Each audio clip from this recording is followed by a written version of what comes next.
Hey, what's up guys, it's Dom from Hole Printing Inc. In today's really quick video, I want to share with you guys what to expect when DTF printing. This video is mostly made for the people that are kind of like in the waters, are not too sure if they want to buy a DTF printer.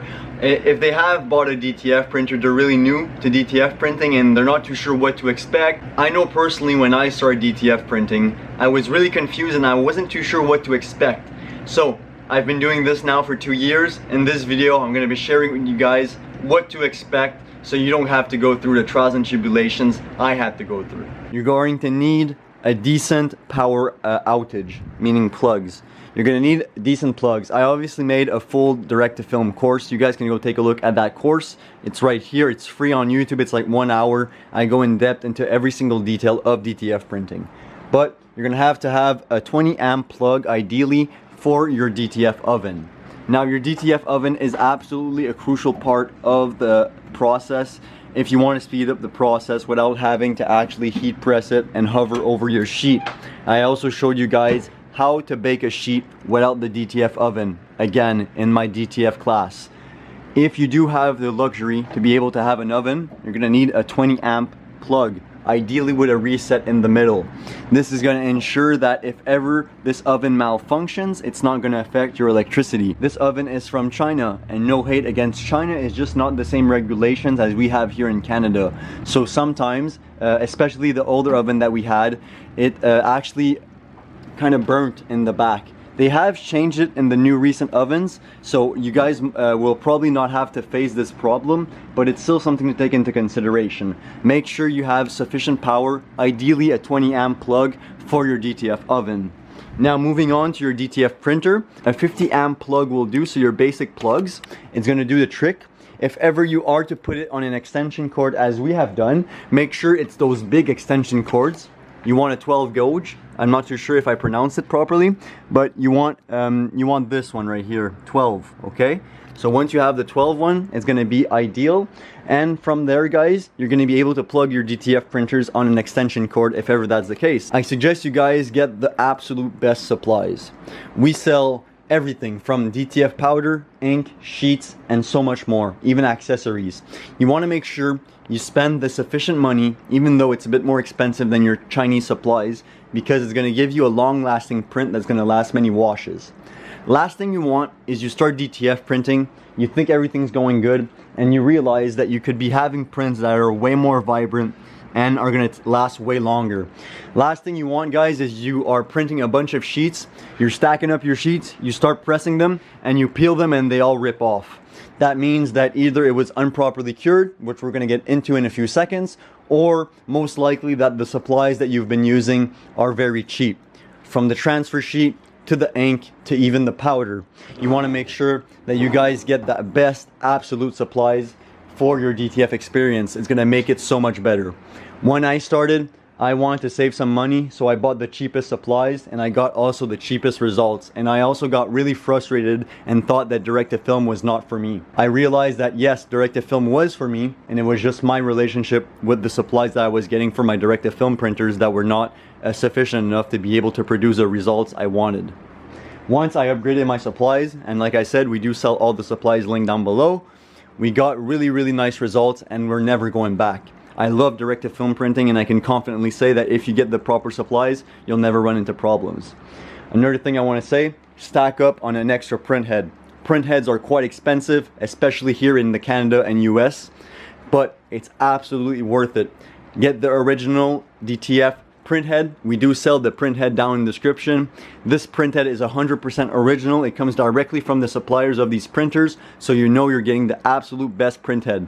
This is going to ensure that if ever you run into a problem, let's say the page malfunctioned inside the printer and for some reason it breaks your print head, like the paper crumples up and it touches your print head and it causes the print head to not be able to print at its full capacity, you'll be able to take off the print head and then from there switch up a new print head inside the printer and continue your production without having to wait potentially days or even weeks for your print head to arrive. Especially if you're ordering it from China, you're going to have to wait quite a significant amount of time. That's why we sell them down in the description down below, so you guys can save time with the shipping process. From there, guys, after we cover these basics, another thing I want to say is when you're pulling your ink with your syringe, make sure that your syringe is proper. Meaning that when you're actually going to be pulling it like this, you want to make sure that the syringe doesn't break in your face. This has happened to me many times. Luckily enough, the ink has only splashed around here and not on my garments. But the last thing you want is you're pulling your ink and ink splash all over you because your syringe broke in your face. So make sure that this part is properly attached to this part. A small detail, but could save you a lot of headaches. Now, a few tips and tricks that I've learned during the years of my experience with direct-to-film. Once the sheet has actually been printed and it's ready to put inside the oven, if you've done every single step of this properly, I showed you guys how to powder your sheet, how to do all that type of stuff. Once that is done properly and you know that your nozzle check is good, meaning that all of your lines are there, the most important part is going to be curing your sheet properly. Now, the oven settings can vary depending on your oven and the age of your oven, but the most important thing, guys, is you want to make sure that it's not flaky, especially towards the end. So to give you guys an example, this is a full sheet, right? I place it inside the oven. I'm most likely going to have trouble around here, around here, around here, and around here. The elements are not properly baking this. Now obviously I have tweaked my oven to be able to make this perfectly go like smooth, but this is just a tip and trick that you guys might be experiencing. You might be wondering, like, Dom, why when I'm peeling my sheet I'm getting cracks in the extremities? This is most likely because your sheet is not properly cooking evenly. So how to fix this, guys, is just basically turn up your temperature just a little bit, turn your sheet inside the oven. I know it's not ideal, guys. Eventually, if we get a better oven, I'll update you guys on a better oven for your direct-to-film printing experience, because I found it very time-consuming personally to have to turn the sheet each and every single time. And even if you turn the sheet like 2 times, sometimes you have to turn it like a 3rd time and a 4th time, leaving to ghosting, leaving to fading prints, which you don't want, guys. Little disclaimer, just make sure you test your sheet on a scrap piece of fabric before you start your production, and you'll be able to see if your oven is curing your sheet properly. Now, moving on to the heat press. Okay, guys, so you've gone through the trials and tribulations with your direct-to-film printer. You're using the absolute best materials and supplies. You printed the sheet, you've inserted the powder, you properly cured your sheet. Now you're ready to print. I want you guys to do a few test prints with your actual heat press. Now, a lot of things can apply when direct-to-film printing again. That's why I really want you guys to use our supplies so we can better serve you with these videos. Obviously, when you're using other supplies, a lot of other variables can apply, like heat press temperature, oven temperature. All these things can change depending on your ink, your powder, your sheets. For us personally, with the combination of supplies that we're using, we have the perfect relationship with our heat press, leaving to prints that do not crack. We can stretch them as we want and they're never gonna crack. These prints are absolutely insane. This is pretty much why we are working with big corporations. They trust us, they have quality, and obviously the prints last many, many washes. This is exactly what you want with your direct-to-film experience. When you're actually going to be pressing the sheet, what we like to do is we put it at 280 to 290 Fahrenheit, and we press it with good to medium pressure for 33 seconds. We let it cool down. I showed you guys a tip and trick with this thing. I'll leave the video right here. You guys can take a look on how to actually cold peel the sheets quicker. From then, it's a cold peel. We either leave it on the press or we place it here and then we peel off the sheet. Once the sheet is peeled off, the most important thing with direct-to-film printing, once you peel off the sheet, okay, like this, you want to repress every single time. So you peeled it, you put it back on the press. If it's already on the press, you leave it there. Once it's peeled, you repress for 16 seconds with good to medium pressure.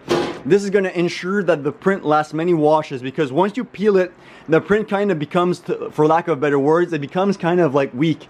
The print has just been like torn, so you want to put more heat and pressure to make sure that the ink, and especially you know, the white powder that is now like sticky, gets inside of the actual t-shirt, so it's going to last many washes.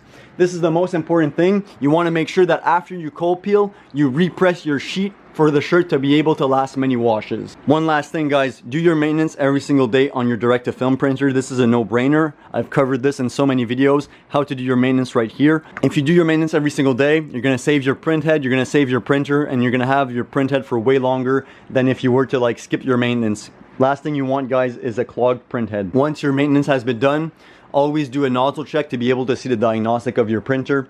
Once you see your nozzle check and every single line is there, you can start your production, start your prints without having a problem. After you've been producing for around an hour or two, take a look at your prints. Obviously, take a look if they're all consistent coming out of the printer, but also take the time to stop everything and do another nozzle check.